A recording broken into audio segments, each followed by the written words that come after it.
베키는 지난 주말 고등학교 동창회에 참석했습니다. 친구들은 모두 잘 살고 있는 것 같았어요.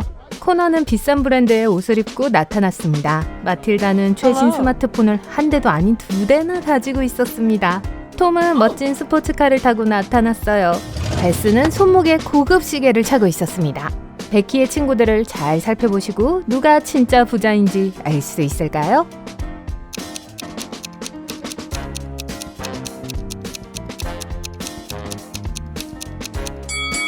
한번 보시죠. 자세히 보면 코너는 옷에서 가격표를 떼어내지 않았어요. 아마도 동창회 후에 옷을 반품할 계획이라는 걸 의미할 거예요. 마틸다의 휴대폰은 가짜예요. 라벨을 보면 원래 브랜드의 카피일 뿐이에요.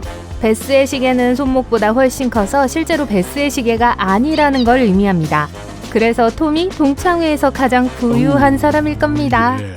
에이미는 가장 좋아하는 밴드가 마을에 와서 콘서트에 꼭 가고 싶어요. 에이미는 새엄마에게 가도 되는지 물어보지만 새엄마는 에이미가 몇 가지 일을 해야만 가도록 허락하겠다고 말합니다.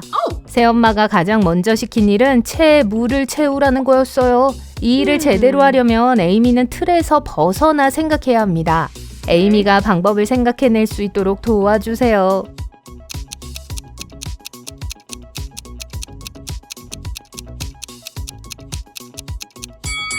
에이미는 물을 얼려서 체에 얼음을 넣어야 합니다. 엄밀히 말하면 얼린 물도 여전히 물이니까요. 다음으로 새엄마는 에이미에게 완벽한 이브닝 드레스를 골라달라고 부탁합니다. 새엄마의 옷장에 들어가 보니 3벌의 드레스가 있었습니다. 빨간색, 초록색, 파란색 드레스예요. 사진을 보세요. 에이미는 어떤 드레스를 선택해야 할까요?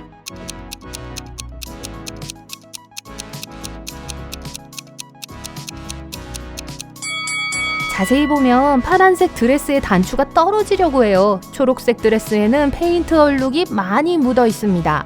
따라서 에이미는 빨간 드레스를 골라야 합니다. 에이미가 드레스를 가져가기도 전에 새엄마가 방으로 들어옵니다. 새엄마는 드레스에 묻은 얼룩을 보고 에이미에게 소리치기 시작해요. 어떻게 내 드레스에 이런 짓을 할 수 있어? 하지만 에이미는 자신이 잘못한 게 없다고 말합니다. 옷장에 들어갔을 때 이미 페인트가 묻어 있었다고요. 새엄마는 에이미에게 범인을 찾으라고 합니다. 누가 드레스를 더럽혔는지 알아낼 수 있다면 에이미는 콘서트에 갈 수 있어요. 3명의 주요 용의자는 에이미의 이복자매 엘라, 벨라, 가브리엘라입니다. 이복자매들은 에이미를 좋아하지 않기 때문에 이 중 한 명이 엄마의 드레스에 페인트를 뿌려 누명을 씌웠을 가능성이 높아요. 이복자매들이 집을 나간 사이 에이미는 범인을 찾기 위해 침실로 몰래 들어갑니다. 방을 살펴보세요. 첫 번째 침대는 엘라, 두 번째 침대는 벨라, 세 번째 침대는 가브리엘라의 것입니다. 누가 그랬는지 알 수 있나요?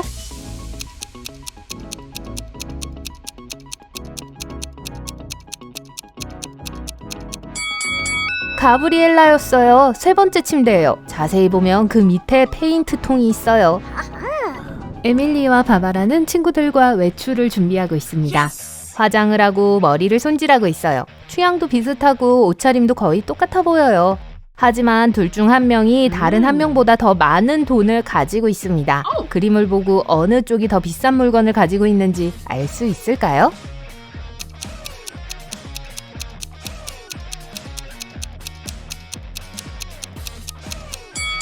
바바라를 보세요. 바바라의 옷은 명백히 모조품이라는 걸 알 수 있습니다. 그래서 에밀리가 더 비싼 옷을 입고 있죠. 해리는 혼자서 세계 배낭여행을 하기로 결심했어요. 비행기에서 그는 한 소녀 옆에 앉았습니다. 소녀에게 어디에서 왔는지 물었지만 대답하는 대신 휴대전화로 2개의 이모티콘을 보여줬어요. 그림을 보고 소녀가 어느 나라 출신인지 알 수 있나요?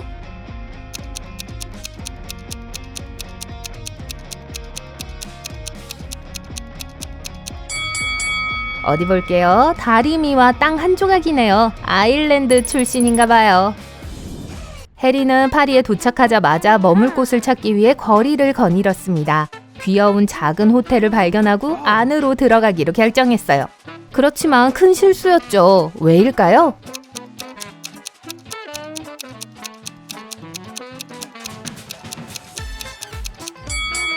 꼭대기층에 창문을 보세요. 유령이 있는 것 같아요. 으악, 저라면 다른 숙소를 찾겠어요. 더 좋은 호텔을 찾은 후 해리는 점심을 먹기로 했어요. 그는 고전적인 프렌치 어니언 수프를 주문했습니다. 그런데 요리가 나왔을 때 바퀴벌레가 가득했어요. 그는 레스토랑 매니저를 불러서 사건에 대해 이야기했습니다. 매니저가 말했습니다. 이건 용납할 수 없는 일입니다. 이런 짓을 한 사람을 찾아서 즉시 해고하겠습니다. 용의자는 3명이었어요. 요리사는 평소처럼 수프를 준비했다고 했어요. 그가 웨이터에게 전달했을 때는 괜찮았다고요. 웨이터는 수프에 손도 대지 않았다고 말했습니다. 그는 방금 해리에게 서빙하고 서둘러 다른 테이블에서 주문을 받았어요.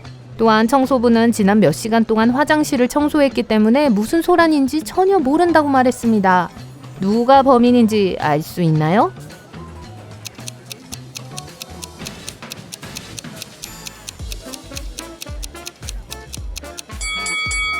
다 아니에요. 환기 시스템을 보세요. 바퀴벌레가 가득해요. 바퀴벌레가 기어나와서 해리의 수프에 떨어졌나봐요. 으아. 로마로 향하는 국제선 항공편의 비즈니스 클래스에 3명의 승객이 있습니다. 이 3사람을 보세요. 첫 번째 부인은 옷을 아주 잘 차려입었습니다. 고급스러운 디자이너 핸드백을 들고 고가의 휴대폰으로 문자를 보내고 있습니다.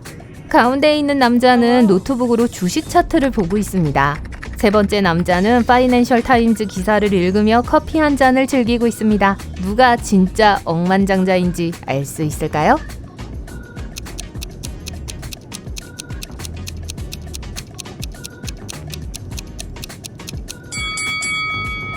어디 볼까요? 이 여성은 옷을 잘 차려입은 것처럼 보이지만 옷에 붙은 태그를 보면 폴리에스테르 100%라고 적혀 있습니다. 억만장자가 이런 옷을 입을 가능성은 거의 없어요. 주식 차트를 다루는 남자는 낡고 찢어진 신발을 신고 있습니다. 패션이 아닌 것 같으니 억만장자는 아닐 겁니다. 한 남자가 남았어요. 자세히 보면 그가 읽고 있는 기사는 그에 관한 기사예요. 기사 제목은 전 세계의 새로운 억만장자. 찾은 것 같죠? 스미스 형사는 박물관에서 발생한 도난 사건을 조사하고 있어요. 귀중한 다이아몬드가 사라졌고 도둑은 아무런 흔적도 남기지 않았습니다. 스미스 형사는 박물관의 보안 카메라를 분석한 후 경비원, 박물관 큐레이터, 관람객 등 3명의 용의자를 추려냈습니다. 경비원은 점심시간에만 자리를 비웠다고 말했고 그 시간에 다이아몬드가 그대로 있었다고 맹세했어요. 박물관 큐레이터는 하루 종일 외국 단체 손님들의 박물관 투어를 안내하고 있었다고 했어요.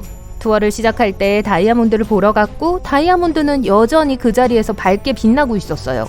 관람객은 잠깐 들렸을 뿐 다이아몬드가 보관된 통로는 지나가지도 않았다고 말했습니다. 3번의 인터뷰 끝에 스미스 형사는 도둑을 찾아냈어요. 범인이 누군지 아세요?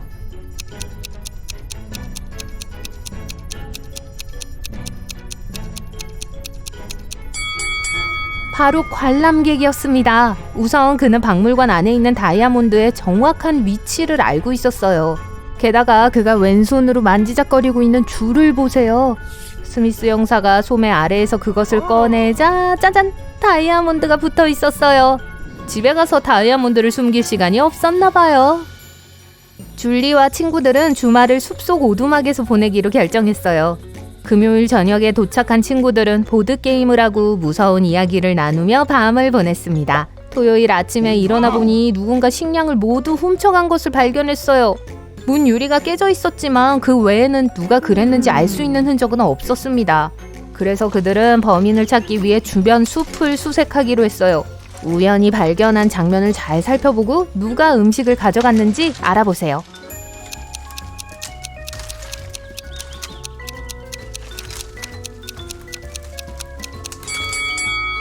왼쪽 상단에 있는 건 뭐죠? 곰 발자국 같지 않나요? 한 마리가 아니라 곰 가족 전체가 발자국을 남겼어요.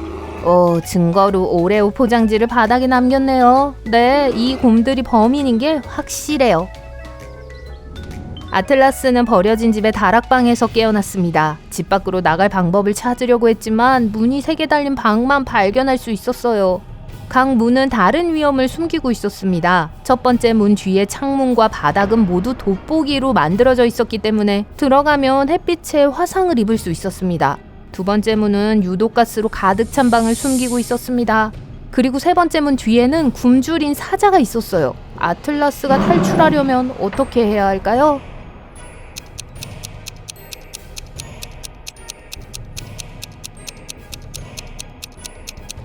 밤이 될 때까지 기다렸다가 첫 번째 문을 이용합니다.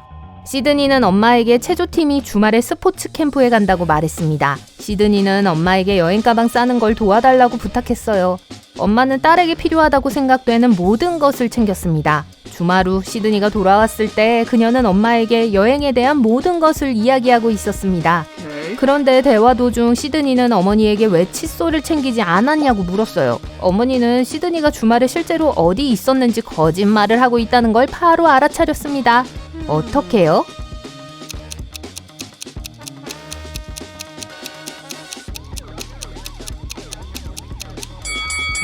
시드니의 어머니가 칫솔을 챙겼기 때문이죠. 하지만 시드니의 체조복 속에 칫솔을 넣어두었습니다. 시드니가 정말 캠프에 갔다면 그 옷을 입고 칫솔을 찾았을 거예요. 킴벌리는 오래된 다락방에서 메모와 함께 가방 3개를 발견했습니다. 메모에는 가방 중 하나에 100만 달러가 들어있다고 적혀 있었습니다. 또한 다른 2개의 가방은 비어 있었다고 적혀 있었어요. 어느 가방에 현금이 들어있는지 알아낼 기회는 단 한 번뿐이었고 가방에 적힌 메시지 중 하나는 사실이 확실해요. 첫 번째 가방에는 돈은 여기에 없어요 라고 적혀 있었습니다. 두 번째 가방에는 돈은 여기 없어요. 마지막 가방에는 돈은 두 번째 가방에 있어요 라고 적혀 있었어요. 여러분이 킴벌리라면 어느 가방을 선택하시겠어요?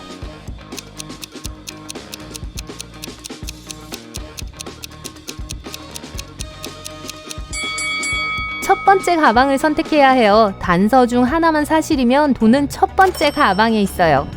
경찰은 수년 동안 버크가 불법 활동에 연루되어 있다는 사실을 입증하기 위해 그를 추적해왔습니다. 그러나 그를 잡을 수 없었습니다.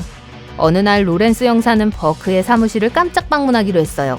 형사가 도착하자마자 버크의 비서는 그가 출장 중이라고 말했습니다. 형사는 버크의 사무실을 보여달라고 요청하고 사진을 찍었어요. 하지만 영장 없이는 아무것도 만질 수 없었어요. 그래서 로렌스 형사는 다시 경찰서로 가서 영장을 발부받았습니다. 버크의 사무실로 돌아갔을 때 누군가 그곳에 있었다는 걸 알았죠. 두 사진을 보고 로렌스 형사가 무엇을 봤는지 알아보세요.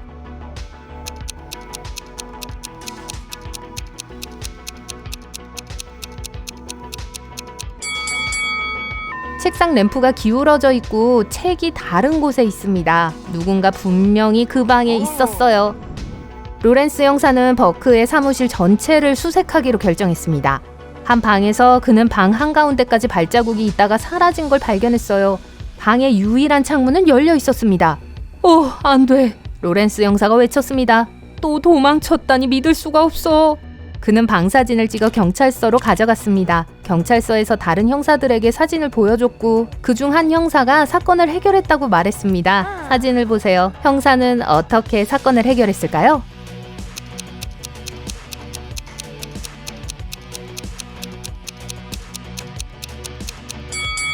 형사는 버크가 변신술사라는 걸 알아차렸어요. 발자국이 창문에 닿지 않은 이유가 설명이 되네요. 게다가 바닥에 있는 새 먹이를 보세요. 아마 새로 변신해서 도망쳤을 거예요.